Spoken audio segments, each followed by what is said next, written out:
오늘의 주제는 주 은혜가 내게 족하다라고 하는 주제입니다. 주님의 은혜가 내게 족합니다.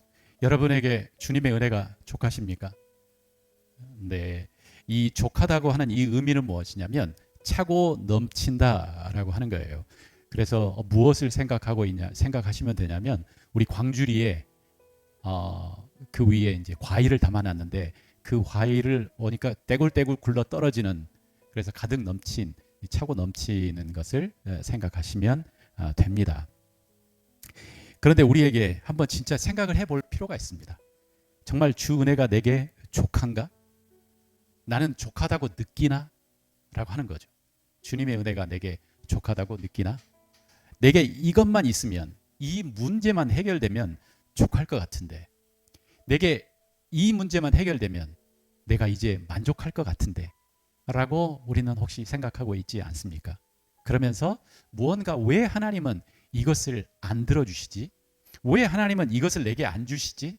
그러다가 살짝 삐지면 하나님은 나를 안 사랑하시나? 또 우리는 가끔 생각하기를 하나님 진짜 계신 건가? 라고 우리는 생각할 수 있습니다. 그런데 오늘 우리 성경 본문에 사도 바울이 굉장히 특별한 상황에서 그가 고백하기를 주의 은혜가 내게 족합니다 라고 이렇게 이야기한 거죠. 주님의 그 사랑과 주님이 주시는 그 축복이 내게 지금 풍족합니다 라고 이야기를 하고 있다는 거죠. 그래서 오늘 이 사도 바울의 상황에 대해서, 본문에 대해서 좀 우리가 같이 공부를 해보면서 정말 내 삶에 주님의 은혜가 진짜 족한지, 그것이 내 머리로 이야기하는 게 아니고 내 마음에서 그렇게 고백할 수 있는지, 고백해야 된다면 우리는 어떤 마음으로 그렇게 고백해야 되는지, 그것을 한번 생각해 보도록 하겠습니다. 우리 한번 다시 한번 잠깐 우리 기도하고 말씀을 계속 전하도록 하겠습니다. 좋으신 아버지 하나님, 주님은 능력자이시며 주님은 우리의 아버지이시고 주님은 사랑이시며 우리의 목자 되십니다. 이 시간 하나님, 우리가 말씀을 읽고 묵상할 때에 성령 하나님 우리에게 지혜를 주시고 우리가 주님의 말씀을 잘 깨달아 이해할 수 있도록 도와주시며 우리의 심령에 주님의 말씀을 전하여 주십시오. 주님 감사합니다. 주님 찬양합니다. 예수님의 이름으로 기도합니다. 아멘. 아멘. 고린도 후서 12장 말씀인데요. 우리 이제 고린도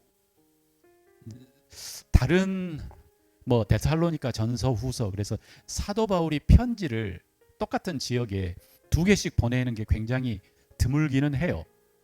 그런데 고린도라고 하는 그 교회에 사도 바울은 편지를 최소한 3통 아니면 4통 보냈을 것이다 라고 신학학자들은 이야기하기도 합니다.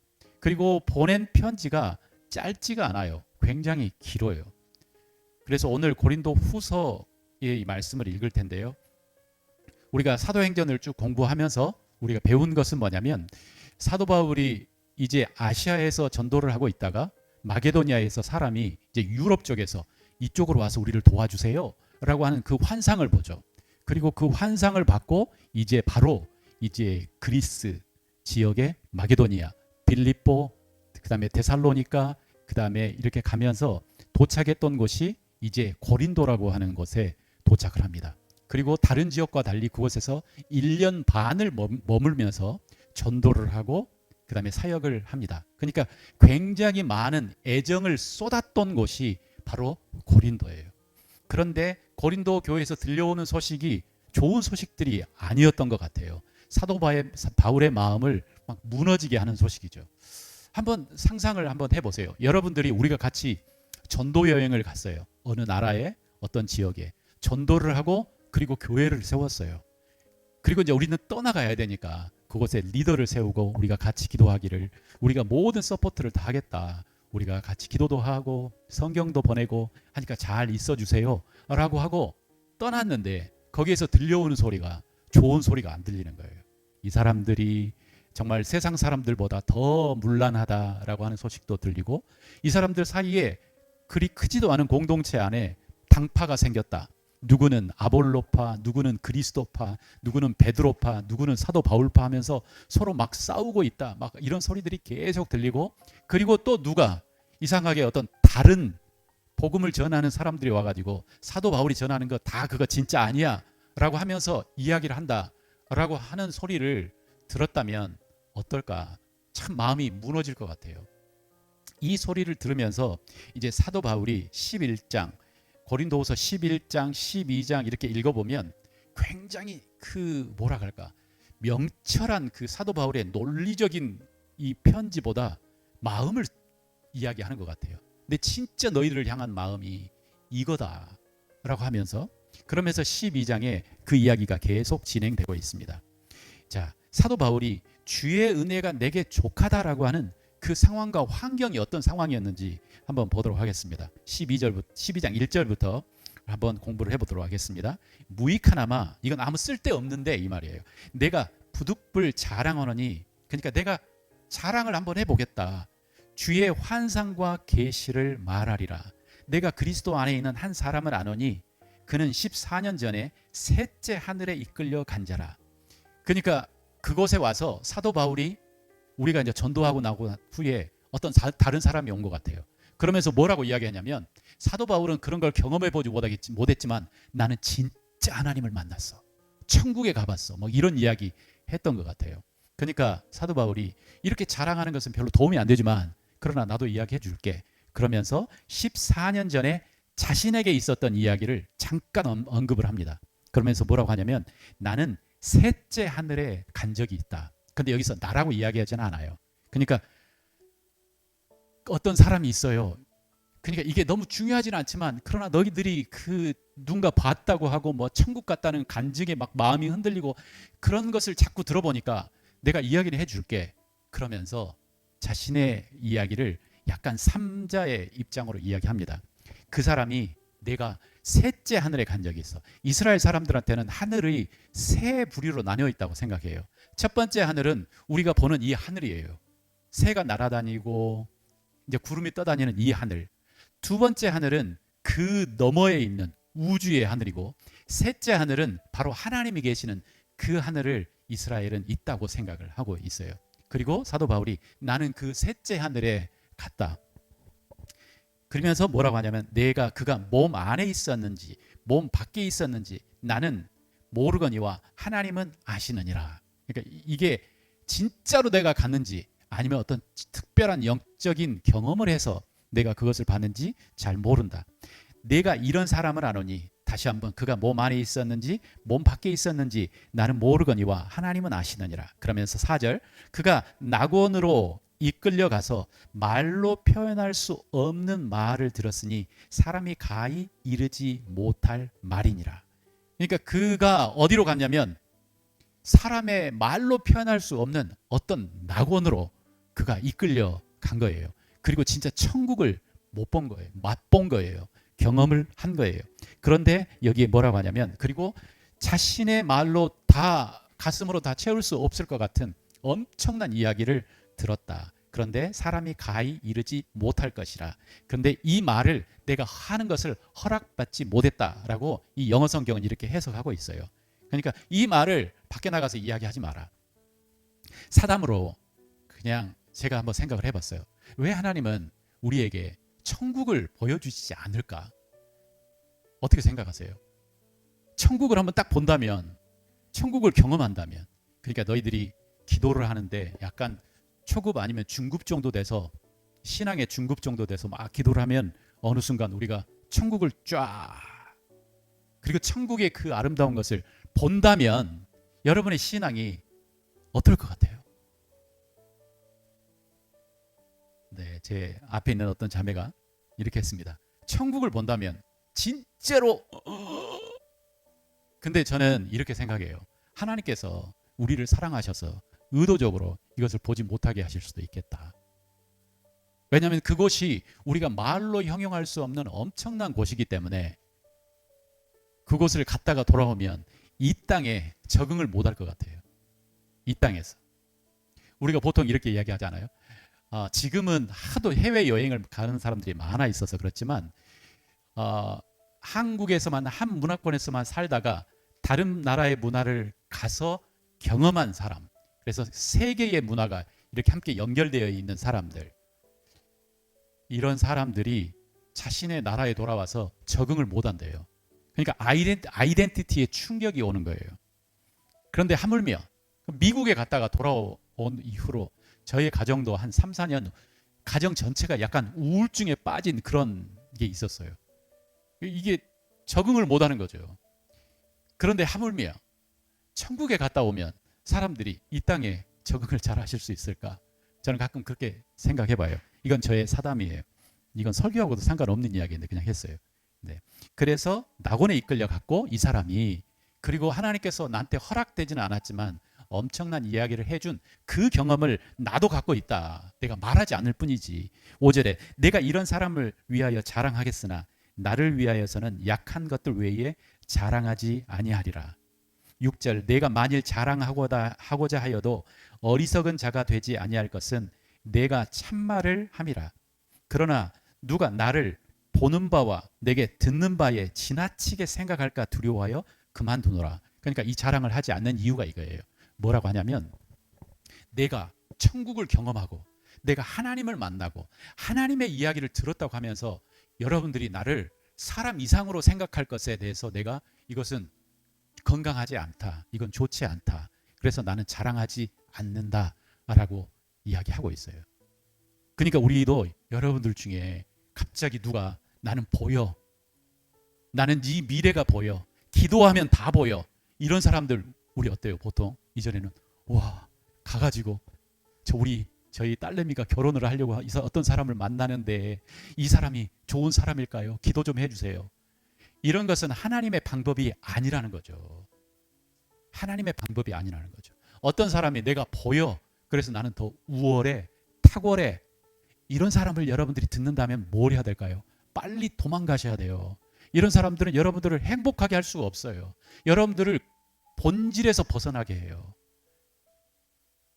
그래서 사도 바울도 자신에게 이렇게 엄청난 경험을 가지고 있지만 자신은 이런 것을 자랑할 마음도 없고 여러분들에게 이야기할 생각도 없다.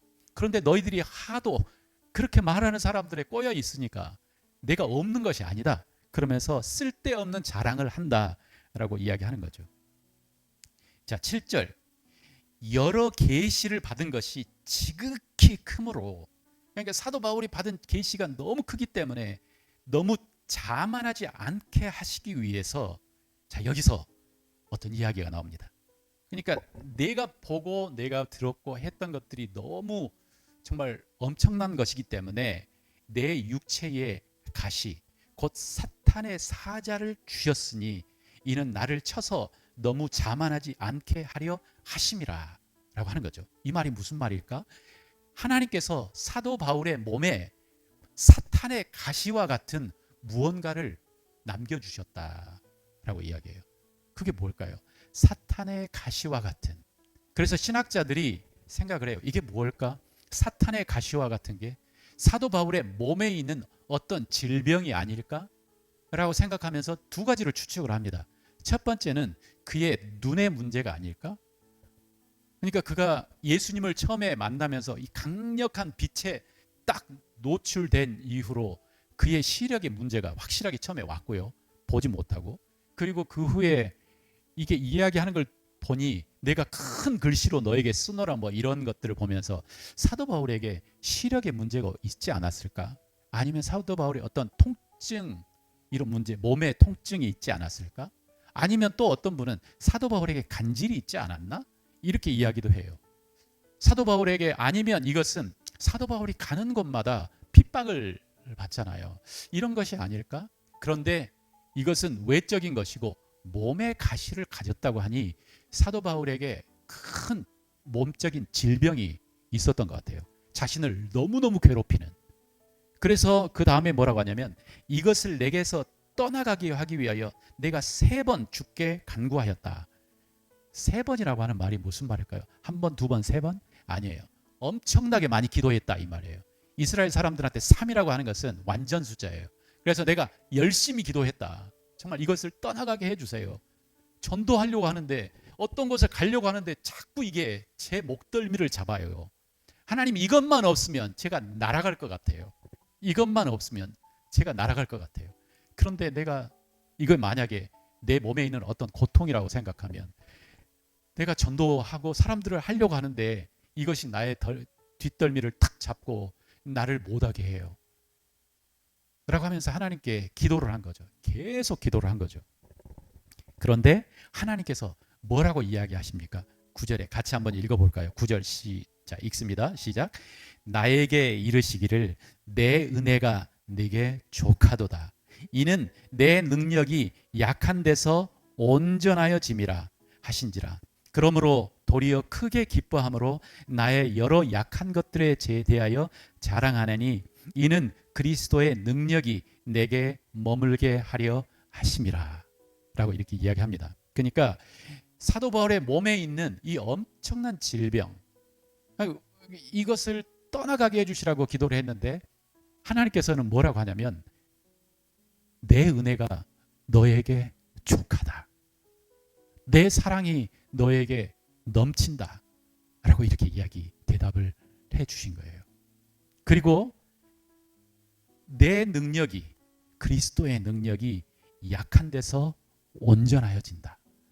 라고 이렇게 이야기를 해 주신 것입니다. 그래서 사도 바울은 그곳에서 태도를 탁 바꿉니다. 기뻐하자, 즐거워하자, 감사하자. 10절 그러므로 내가 그리스도를 위하여 약한 것들과 능욕과 궁핍과 박해와 곤고를 기뻐하노니 이는 내가 약한 그때에 강함이라.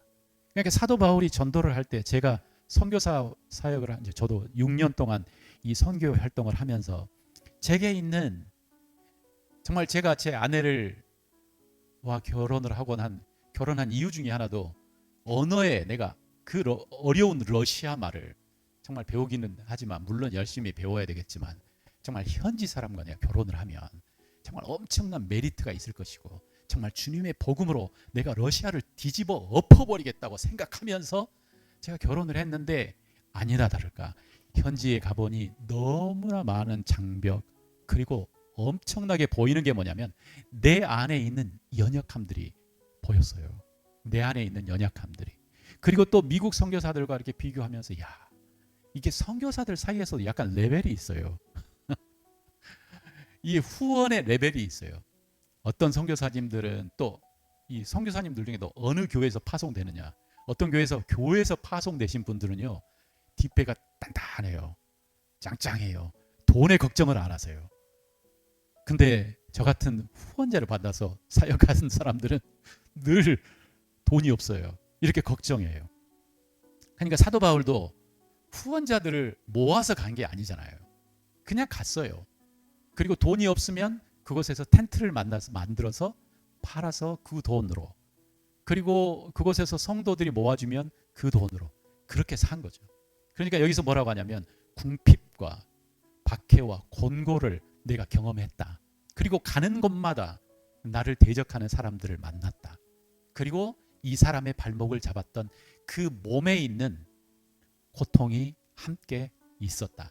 그럼에도 불구하고 내가 이러한 연약한 것들을 내가 감사하고 기뻐하고 그 이유는 뭐냐면 진짜 그리스도의 능력이 연약할 때에 확실하게 드러난다 라고 이렇게 이야기한 거예요. 이게 엄청난 비밀이라고 하는 거죠.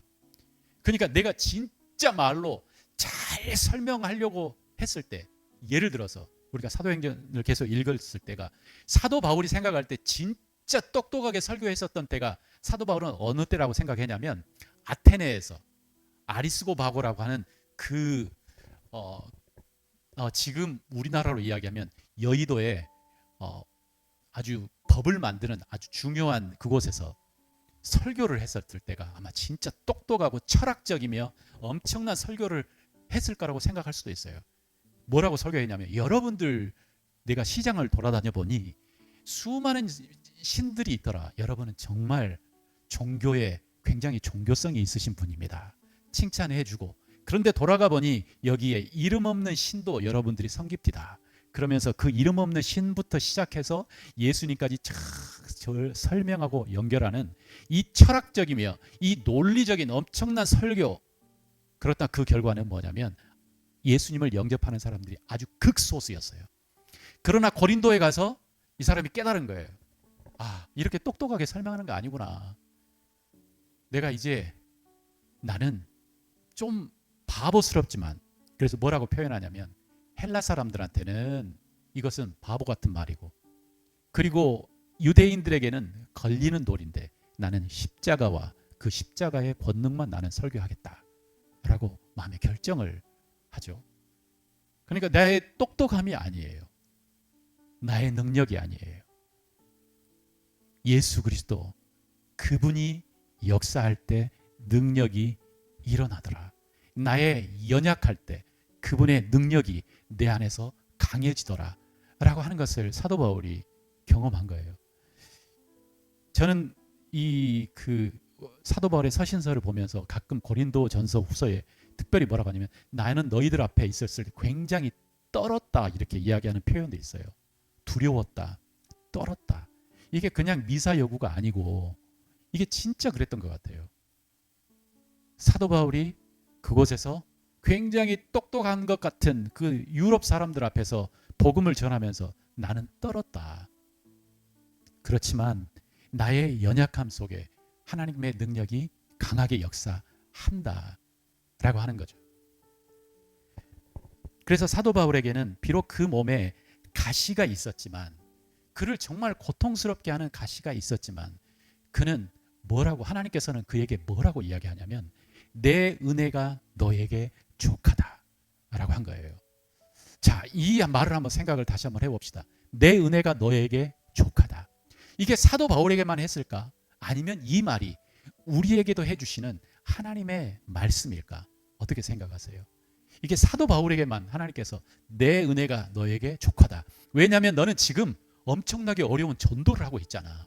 그러니까 너에게는 내가 물 붓듯 능력을 부어줄게. 그런데 옆에서 전도하고 있지 않은 우리 같은 사람들에게, 그냥 평범한 일상을 살아가는 우리에게는 하나님의 은혜가 내 삶 속에 족하게 넘치나? 족할까? 풍족할까? 어떻게 생각하세요? 하나님의 은혜가 내게 족해야 족할까요? God's grace abound to you, honey, now. 하나님의 은혜가 내게 족할까요? 근데 내가 부모가 되고 난 이후에 제가 알겠어요. 한 게 있어요. 아이들 한 명마다 내 사랑은 그를 향해서 반쪽을 내가 줄 수는 없어요. 네가 여기까지 오면 내가 너를 진짜 사랑해 줄게, 이러지는 않아요. 그냥 그 아이에게 나의 사랑을 다 주는 거예요.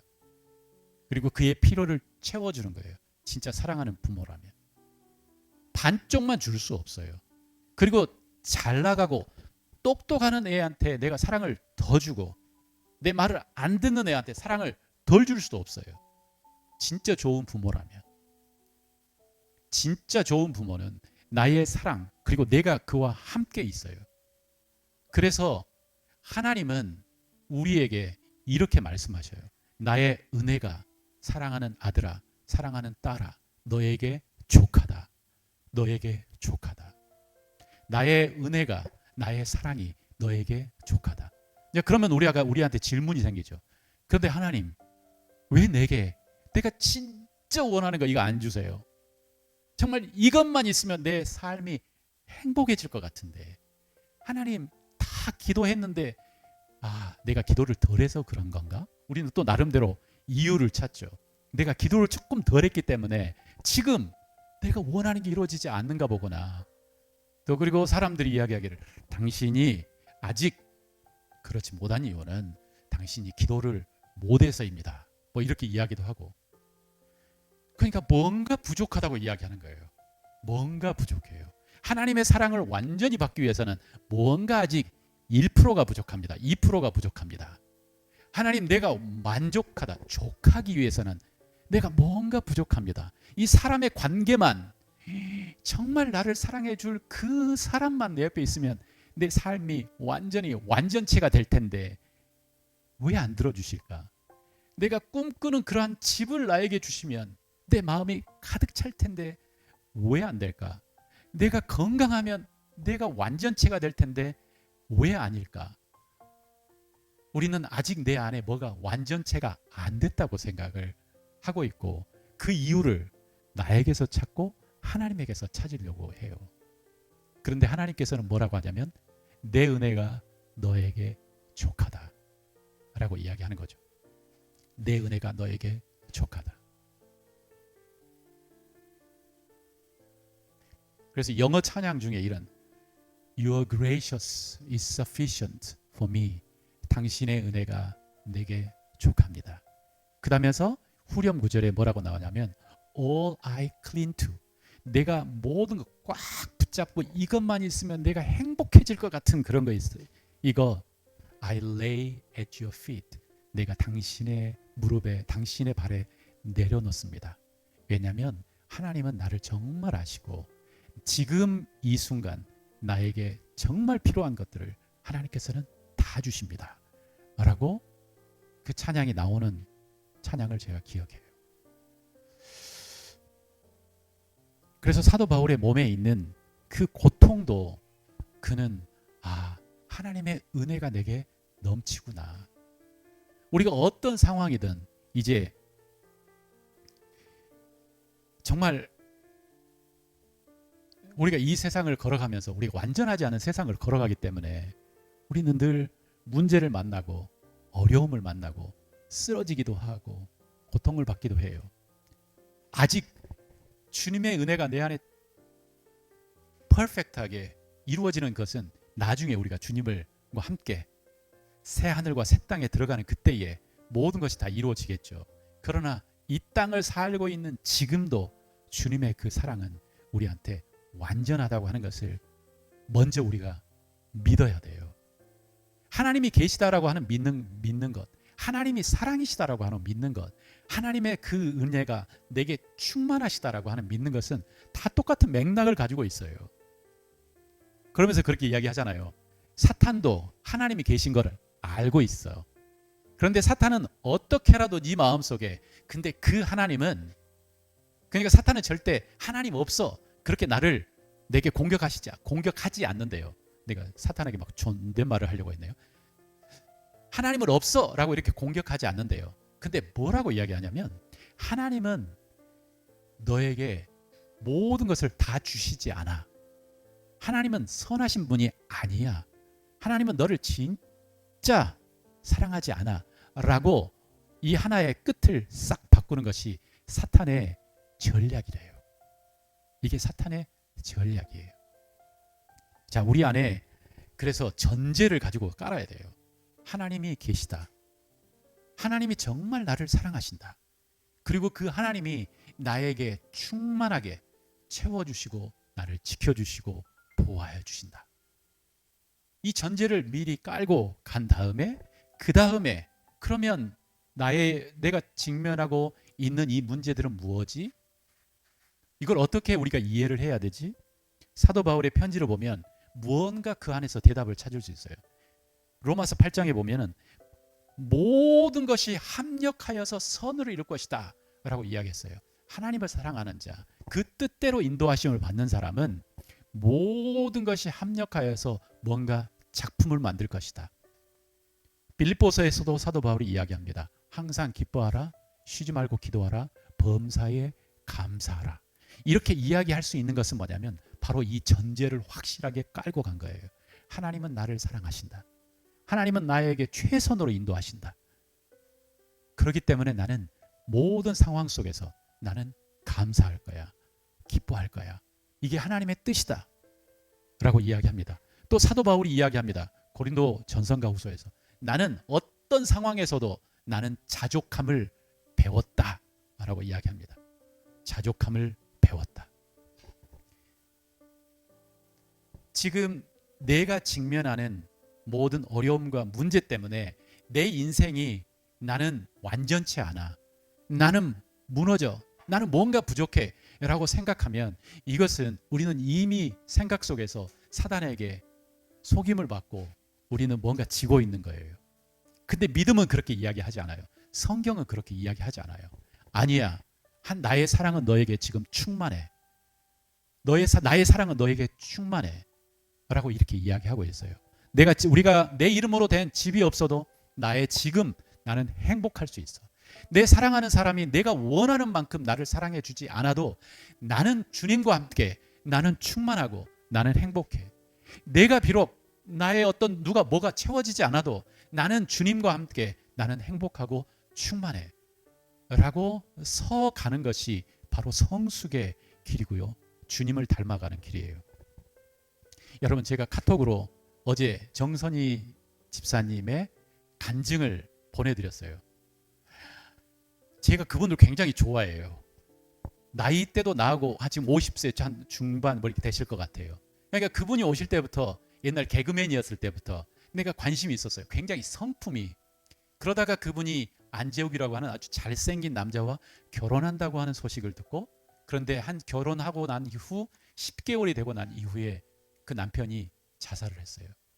그리고 그 이후로 사람들의 그 여론이 이 사람이 죽은 이유는 너 때문이다 그러면서 이 정선희 집사님이 정말 고통 속에 거의 한 10년 이상을, 그러면서 제 마음속에 그때 한참 어떤 때였냐면 연예인들이 자살하는 일들이 계속 있었던 때예요. 그때 기억나시나요? 그러면서 한편으로 마음에 안타깝기도 하고, 어떻게 이 사람이 과연 일어날 수 있을까? 나는 그때 이분이 크리스찬인지도 몰랐어요. 그런데 이 간증을 들으면서 나는 많은 간증을 들었지만 자신의 심리의 변화와 그리고 주님의 은혜가 어떻게 흘러가는지에 대해서 이렇게 정확하게 설명하시는 분도 찾기가 쉽지 않겠다라고 생각할 정도로 굉장히 잘 설명을 하시더라고요.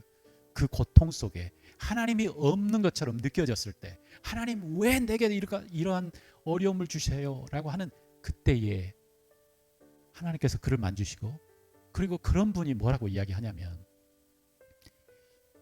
내가 이렇게 힘들 때마다 하나님을 찾으면 뭔가 내 마음 저 깊은 곳에서 기쁨이 올라오더라. 샘솟는 뭔가 올라오더라. 그리고 하나님 감사합니다 라고 하는 이야기만 나오더라 라고 이야기하는 거죠. 그래서 우리 안에 선택이 있어야 돼요. 그 선택이 뭐냐면 믿는 거예요. 하나님이 계심을 믿고, 자, 따라서 해보겠습니다. 하나님은 나와 함께 계십니다. 하나님은 나를 정말 사랑하십니다. 하나님의 은혜가 지금 나에게 충만합니다. 이걸 믿어야 돼요. 이걸 믿어야 돼요. 내 영혼 깊은 곳에서 내가 이것을 믿고 이것을 붙잡으려고 내가 싸워야 돼요. 왜냐하면 사탄은 이걸 무너뜨리려고 했기 때문이에요. 내가 이것을 믿고 하나님의 은혜가 내게 충만합니다. 그래서 내가 여기에다가 뿌리를 확실히 내려놓으면 이제 나의 문제를 직면하는 태도가 바뀌어요. 어떻게 바뀌냐면, 하나님께서 이것을 통해서 나에게 뭔가 가르치시겠구나. 하나님께서 나를 연약하게 하시는 이유는 무슨 이유가 있겠구나. 감사하자, 찬양하자, 높여드리자. 내 뜻대로 되지 않아도 하나님의 뜻이 있겠구나 라고 하는 전혀 새로운 태도를 우리가 배우게 되고 갖게 됩니다. 그래서 하나님의 은혜가 내게 충만합니다 라고 하는 것은, 이것은 내가 이 세상을 살아가며 승리하는 너무나 중요한 나의 믿음의 뿌리가 되어야 해요. 이것이 이렇게 흔들리면 사실 우리는 주일마다 이렇게 교회에 와서 하나님을 찾아야 될 이유도 흔들리기 시작해요. 하나님의 은혜가 내게 충만합니다. 그리스도의 은혜가 내게 충만합니다. 내게 충만합니다. 내게 가지고 있는 문제 있어요. 저도 제가 가지고 있는 육체적인 문제가 있어요. 제 심장에 문제가 있어요. 그래서 이걸 가지고 하나님께 기도했어요. 그런데 이 심장이 치유되지는 않았어요. 그렇지만 이것을 하나님께서 그냥 주셨다고 저는 생각하고, 이것을 내가 그냥 갖고 있어요. 살아가고 있어요. 내 여러 가지 다른 문제가 있어요. 그렇지만 하나님, 이 연약함에도 불구하고 하나님께서 나를 통해 역사하실 것을 믿습니다. 아멘. 아멘. 여러분의 연약한 모습, 여러분이 있는 그 모습, 하나님께서 그걸 사용하셔서 하나님께서는 위대하게 사용하실 것입니다. 본문은 이야기합니다. 내가 연약할 때에 주님의 은혜가 온전하여짐이라. 내가 연약할 때 주님의 은혜가 온전하여짐이라. 제가 그러면서 마지막 저희 예수 목자 교회를 생각을 해보았어요. 제 안에 늘 이런 생각이 있어요. 이 숫자에서 조금만 더 있으면 뭔가 완전할 것 같은데, 근데 이 생각에도 오류가 있다는 거 제가 깨달았어요. 이미 우리는 완전해요. 여기에서 조금만 더 가면 완전할 텐데 이것은 사탄의 거짓말이라는 것을 제가 깨달았어요. 이미 우리는 완전해요. 이미 우리는 하나님께서 충만하게 우리를 복 주시고 계셔요. 나의 삶이 완전해요. 하나님께서 이미 충만하게 우리에게 복 주시고 계셔요. 자, 이 시간 우리 같이 기도하는 시간을 가지려고 하는데, 우리 찬양에 이야기했던 것처럼 정말 내가 그동안 이것만 있으면 내가 정말 행복할 것 같은데, 완전할 것 같은데 라고 하는 그것을 하나님의 주님의 발 앞에 내려놓고, 하나님, 주님의 은혜가 내게 충만합니다 라고 우리 같이 기도하는 시간을 갖지 않겠습니까? 우리 같이 기도하겠습니다.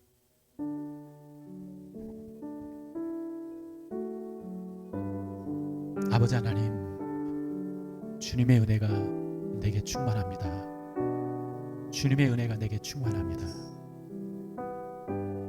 여러분의 귀에 들릴 조그만 목소리로 주님, 주님의 은혜가 내 삶에 충만합니다. 그렇게 믿음으로 선포하시지 않겠습니까? 같이 기도합니다.